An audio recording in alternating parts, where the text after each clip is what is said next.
Hi everyone! Last time that we read the Parker Inheritance, Candace had just finished reading the Westing game, and Brandon had come to a revelation that the letter that they got had something to do with the clues in the Westing game.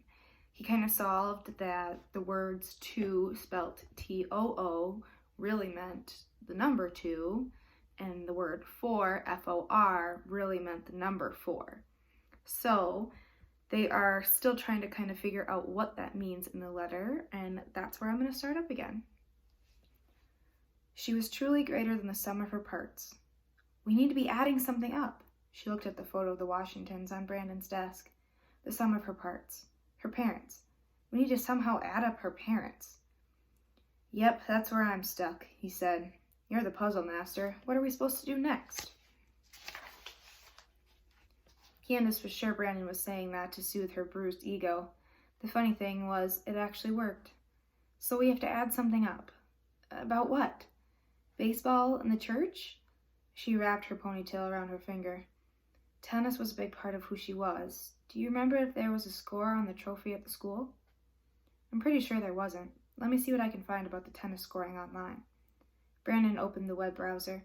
He ran a search, clicked a few links, and eventually landed on a page on how the game was played. Candace read over his shoulder.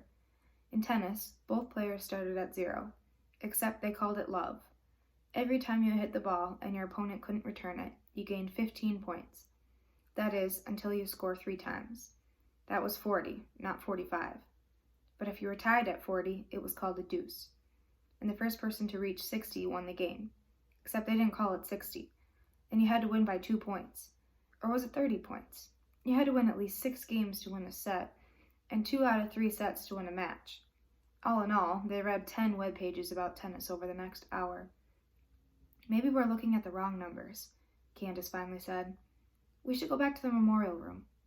And do what? I don't know, I just feel like we're missing something here. Not only is that the first clue, it's the only one that's written to look like a clue, Candace said. He wanted us to start there. Well, while you think about that, I'm going to go get more cookies. Once Brandon left, Candace opened up the file with the photos from the community center. She clicked through it until she found a photo of Leanne Washington at the Women's Missionary Circle. Mount Carmel Missionary Circle prepares a bake sale to raise funds for Briggs vs. Elliot, March 14, 1951. When she reread the second clue, Leanne Washington's days as a volunteer at the church did more for Lambert's children than most people will ever know. Days as a volunteer. Days. Date. As in March 14th, 1951. Was that why the date on the photo of the women's missionary group was different than all the other dates? Was that what Parker was trying to get them to notice? She leaned back in the chair and spun in place. Maybe we're reading this too literally. Maybe it's more figurative. Like, if it's a sum, maybe we should convert the clues to numbers, the dates to numbers. But if so, is that the right date for the first clue? She grabbed a sheet of paper and started by adding the date on the photo, March 14th, 1951, and the date on the trophy, August 10th, 1957. 3/14/1951 plus 8/10/1957 equals 3,141,951 plus 8,101,957 equals 11,243,908. She spun around in the chair again. November 24th, 3,908? Maybe November 24th, 1939? She looked through the pictures as she looked at the memorial room, hoping this new date was listed on one of the other photos. After discovering that none of them matched the date, she restarted the tribute video of Coach Washington. Perhaps they had overlooked something there. She had just fast-forwarded to the part where the video talked about Coach Washington's love for Luling Oilers when Brandon returned, a plate of cookies in his hand. Shoot, nothing here either, she mumbled, stopping the video. She sat down on the bed and Candace filled them in on what she'd been working on. That's amazing, Brandon said once she finished explaining her new theory. I would have never thought about turning the date into a number. Yeah, well, I'm still stuck, she said. I added up the dates, but the solution doesn't make any sense. I don't know what it's supposed to mean. Brandon handed her a cookie, then motioned to Candace to move out of the way. Let me do a web search for those dates. Maybe there's a clue. Candace munched on her cookie as Brandon typed in November 24th, 1939. Nothing of interest popped up, at least not anything that jumped out at them. Brandon then typed in August 10th, 1957, followed by March 14th, 1951. Then November 24th, August 10th, March 14th. And that's when Candace dropped her cookie. Pi Day, she said. Okay, Brandon said. Like the number. She stood up. Open that picture of Leanne Washington. He quickly opened the file. See? She punched his shoulder. She's holding a pie. Ouch, that was my shooting arm, Candace. Sorry, she said, but look at the date, March 14th. What if the clue here is pi, like P-I, not P-I-E? You know, 3.14, the number you use to calculate the circumference of a circle? She spun her bracelet around her wrist. Maybe it connects with Big Dub's clue, with the Oilers, or that guy Mackey. He slowly nodded, looking at the computer screen. Well? She asked after a few seconds. What do you think? Finally, he grinned at her. Like I said, you're the puzzle master. Chapter 31, Siobhan Washington, August 10th, 1957. Siobhan readjusted the red scarf around her neck as she and Coach Robert Hicks parked outside the Wallace High School tennis courts. She was glad she'd worn a blouse and a poodle skirt. It was almost 80 degrees outside, much too hot for jeans. Plus, she liked how she looked in her current outfit, everything from the high heels to the deep red lipstick that matched her scarf. She wanted to look nice for herself and for Reggie. She didn't know when she'd see him again. A full moon hung high in the sky, illuminating the parking lot.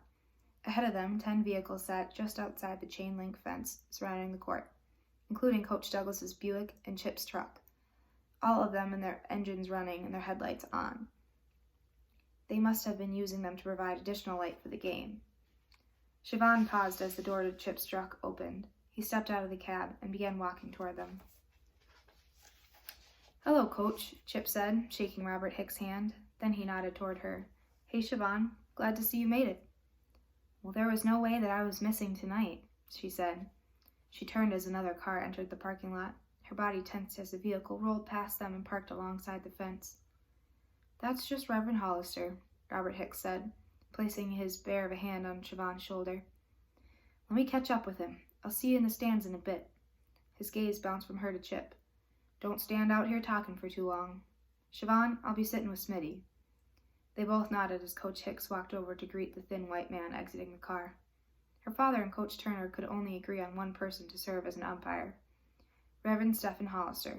He was a pastor of a small Methodist church just outside the city. He was known to be sympathetic to Negro causes. Given the secrecy of the admission, he was close to impartial as the Perkins team was going to get. But with only one umpire, it would have taken all night for each of the boys to play, so the coaches decided to modify the scoring. The exhibition would consist of 3 sets. Wallace's top 3 players against Perkins' best 3. Each pair would play a shortened set where the first boy to win 4 games with a 2-game advantage would win the set. The team with the best 2 out of 3 sets would be the victor. Is the team ready? She asked. Chip picked at some grit underneath his fingernails. As ready as they're gonna be. He paused for a moment, staring at the ground, and then added, Your boyfriend plays in the second set. Coach Dub wanted to put his best 2 players first. So Chip knew about Reggie too. But she was glad. She was tired of all the secrets and all the silence. Who's Reggie playing against? Glenn Allen, Chip said, but Reggie can beat him. I think, as long as he stays focused. Chip finally smiled. How is it that I go off to college and you fall head over heels in love with another fella? It was a surprise to me, too. She touched her bracelet. The metal felt cool, even in this hot weather. But I really do love him. He's kind and smart and so good, most of the time. She smiled at the thought of Reggie. Felt strange to be saying all of this out loud, but it was also empowering. She wanted to talk about Reggie to someone, anyone, ever since they'd started seeing each other. I guess you know my daddy doesn't really approve of him. Chip nodded. She tried to read his expression, but it was a clean slate. Maybe in college if you and he... Reggie's not going to college. His grandma barely has enough money to keep the lights on, much less to send him off to school. What about scholarships? Well, they don't grow on trees. Plus, his grades weren't good enough. He is always working too much to finish his assignments. She took a step forward. For a second, I thought about running away with him. What? Anger flashed across Chip's face. Please don't tell me you're running off with that boy. Don't yell, she said. And Reggie isn't a boy. He's only a year younger than you. Chip seemed to consider this. You're right, he said quietly. I'm sorry, I didn't mean it like that. She nodded at him, letting him know it was okay. And of course I'm not going to leave with Reggie. Not because I don't want to. It's just, if I ran away, I'd never be able to come back home. I'd never see Mom and Dad or any of my friends.